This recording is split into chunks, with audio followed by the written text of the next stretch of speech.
அறிவை வளர்ப்பது கல்வி, அறியாமை நீக்குவது கல்வி அல்ல அல்ல குறையாதது கல்வி, அறிஞர்களை உருவாக்குவது கல்வி, அறிவை திறப்பது கல்வி, கல்வியே ஒருவனை முழு மனிதனாகுகிறது.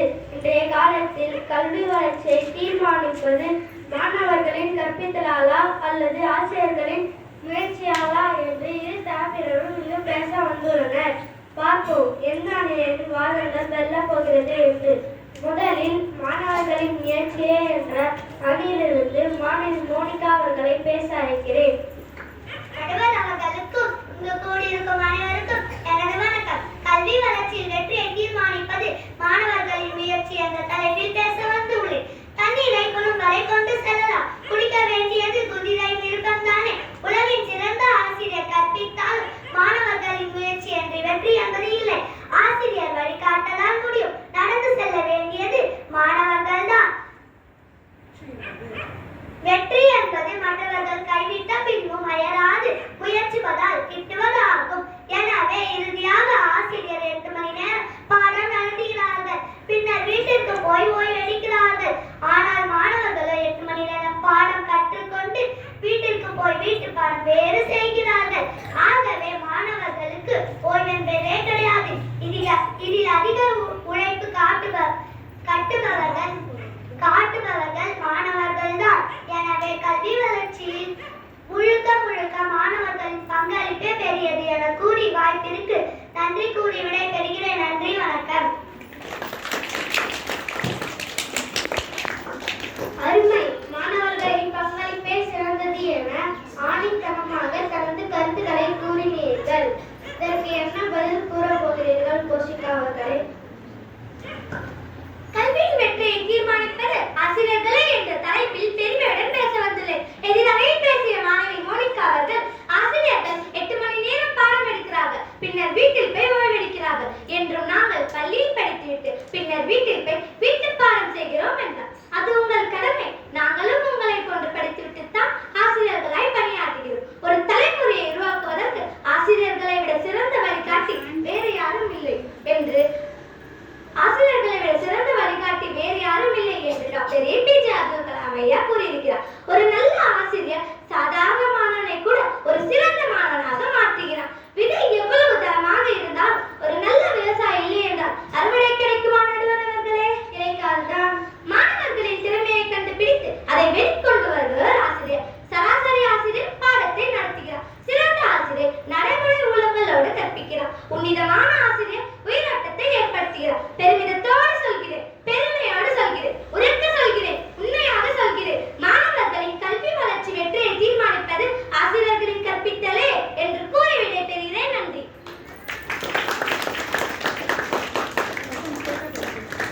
மிகவும் சரியாக சொன்னீர்கள். தேர்வில் குறைந்த மதிப்பெண்கள் பெற்றால் ஆசிரியர் சரியாக பாடம் நடத்தவில்லை என்கிறார்கள். ஆனால் அவர்கள் 5 மணி நேரம் மொபைலில் இருந்ததையே மறந்து விடுகிறார்கள். சரி, அடுத்த மாணவர் என்ன சொல்கிறார் என்று பார்ப்போம். அவையில் உள்ள ஆன்றோருக்கும் சான்றோருக்கும் எனது வணக்கம். கல்வி வளர்ச்சியில் வெற்றியை தீர்மானிப்பது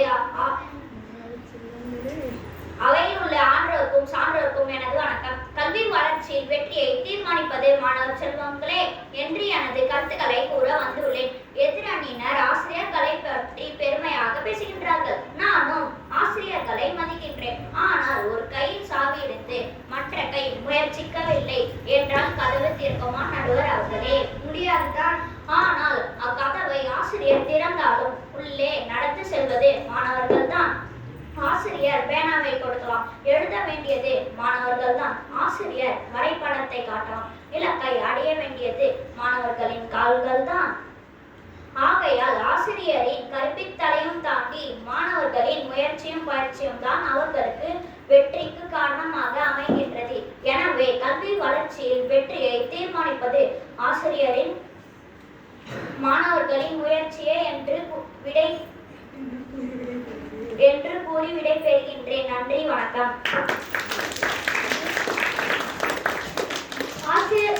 மாணவர்களின் முயற்சியே வெற்றியை தீர்மானிக்கிறது என்று தனது அழகான கருத்துக்களை கூறினீர்கள். வாழ்த்துக்கள். அடுத்ததாக ஆசிரியர் அணியிலிருந்து தேன்சி அவர்களை பேச அழைக்கிறேன்.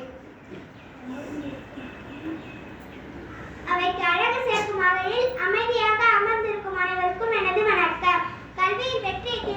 நல்லது ஆசிரியருக்கு கற்பித்தலே என்று எனது உறுதியான கருத்துக்களை கூற வந்துள்ளேன். ஒரு நல்ல ஆசிரியர் 1000 புத்தகங்கள் சமம் என்பார்கள். என்று மருத்துவராக, ஆசிரியராக, விஞ்ஞானியாக, மாவட்ட ஆட்சியராக இருப்பவர்களின் வெற்றிக்கு பின்னால் நிச்சயமாக ஒரு ஆசிரியரின் ஊக்கம் இருக்கும். இதை எவ்வளவு நல்லதாக இருந்தாலும் அது வளர தரமான மண் வேண்டும், தண்ணீர் வேண்டும், சூரிய ஒளி வேண்டும். அதுபோல மாணவன் மனதில் எவ்வளவு திறமை இருந்தாலும் அதை வளர்த்து வெற்றியாக மாற்றுவது ஆசிரியர்தான். நடுவர்களே, நான் உங்களிடம் ஒரு கேள்வி கேட்க வேண்டும். கேளுங்க. முயற்சி செய்ய வேண்டும் என்ற எண்ணத்தை மாணவர் மனதில் விதித்தது யார்? தோல்வி வந்தாலும் எழுந்திருங்கள் என்று தன்னம்பிக்கையை ஊக்கப்படுத்தியது யார்? உன்னால் முடியும், உன்னால் முடியும் என்ற தன்னம்பிக்கையை கொடுத்தது யார்? ஆசிரியர் தானே. ஒரு சிற்பி சாதாரண கல்லை அழகிய சிலையாக மாற்றுகிறார். அதுபோல ஒரு நல்ல ஆசிரியர் சாதாரண மாணவனை சாதனை மாணவராக மாற்றுகிறார். மாணவர்கள் பட்டம் என்றால் அது உயர பறக்க உதவும் ஆசிரியர் தான்.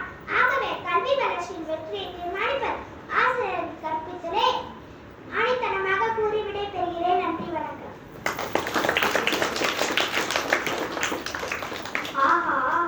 ஊக்கப்படுத்தும் வார்த்தைகளால், அழகான கருத்துக்களால் மாணவர்களை ஊக்கப்படுத்தி முன்னேற்றுவது ஆசிரியர்களே என்று அருமையாக கூறினீர்கள்.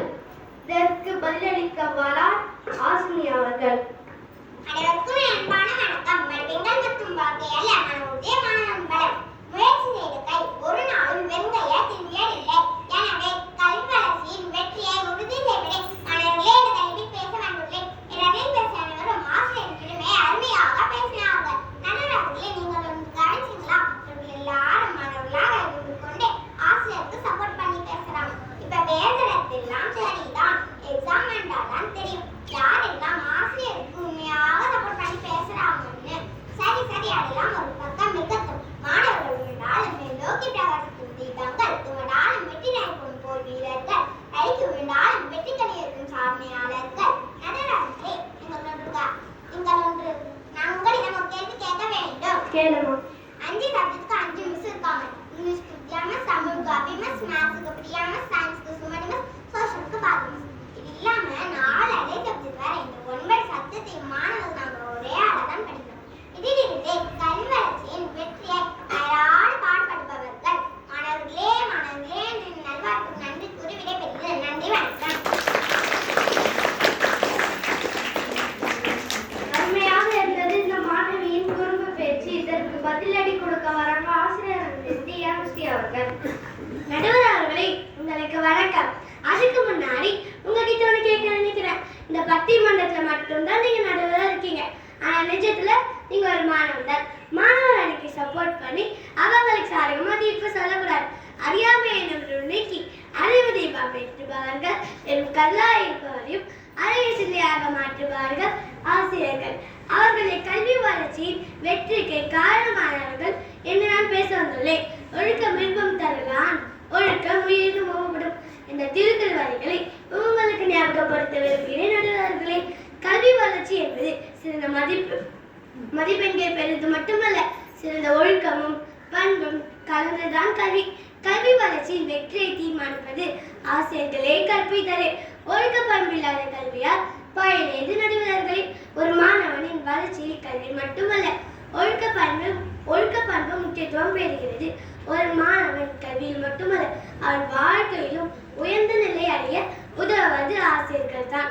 தவறு செய்தால் திருத்தி, தளர்ந்து போனால் தேற்றி, அவர்களின் வெற்றி பாதைக்கு வித்திடுவார்கள் ஆசிரியர்களே என்று கூறி வாய்ப்பிற்கு நன்றி தெரிவித்து விடைபெறுகிறேன். நன்றி. இரு தரப்பு வாதங்களையும் கேட்ட பிறகு கல்வி என்பது கடல், அதனை கற்றுத்தருவது வெறும் பொறி அல்ல, தவம். நம்பிக்கை நம்மை கைவிட்டாலும் கற்ற கல்வி ஒருபோதும் கைவிடாது என்பார்கள். அல்ல குறையாத அட்சய பாத்திரம் தான் கல்வி. அறிவு என்னும் பெட்டகத்தை திறக்க உதவும் சாவிதான் கல்வி. கல்வியில் ஒரு மனிதனின் வாழ்க்கையை தீர்மானிக்கிறது. ஆகவே கல்வி வளர்ச்சியில் வெற்றியை தீர்மானிப்பது ஆசிரியர்களின் முயற்சியாலும் மாணவர்களின் பயிற்சியாலும் என்று தீர்ப்பை கூறி விடைபெறுகிறேன். நன்றி, வணக்கம்.